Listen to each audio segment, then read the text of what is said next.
For our project, we wanted to investigate whether anonymity changes the responses to sensitive questions. The question we surveyed was, have you ever taken drugs for fun? We chose to do a question about drug use because it is a sensitive and somewhat private topic. We created 2 separate surveys, both with the same question. The only difference between them was that one was non-anonymous while the other was anonymous. We passed the surveys out to students at Washington High School, and we'll explain our process in a bit.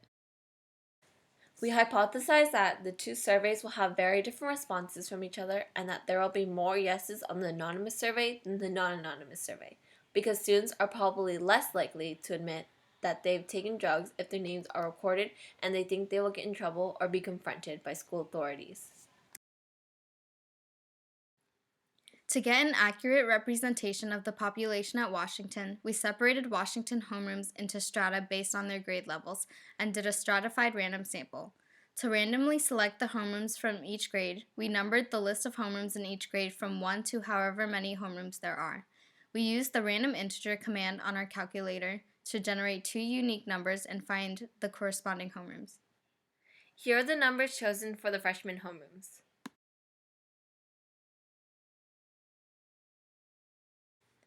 Here are the numbers chosen for the sophomore homerooms. Here are the numbers chosen for the junior homerooms.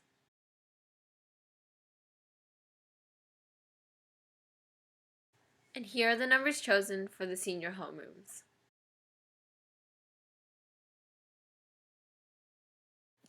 To decide which of the homerooms would get the anonymous surveys, we numbered the 2 homerooms selected from each grade and used the random integer command on our calculator.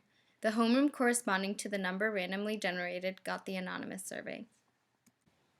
We alternated who passed out anonymous surveys and who passed out non-anonymous surveys, so that not one person was passing out either all of the anonymous surveys or all of the non-anonymous surveys. This takes account of the confounding variable that the characteristics of the interviewer may create response bias.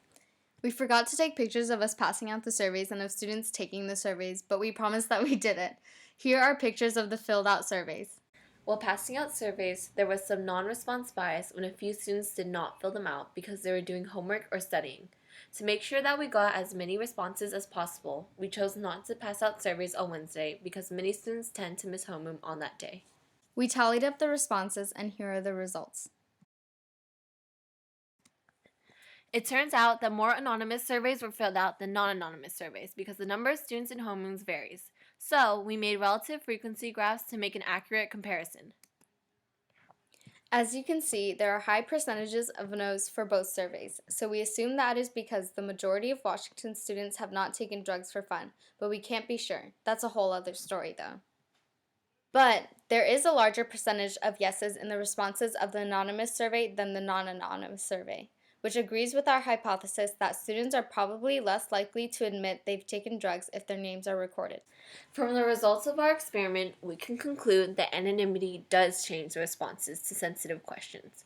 If we could improve our experiment and do it again, we would survey a larger sample to get more responses, aka more replications, which would take account of the chance variation between homerooms that occurs during random assignment, because for all we know, different homerooms could have different responses.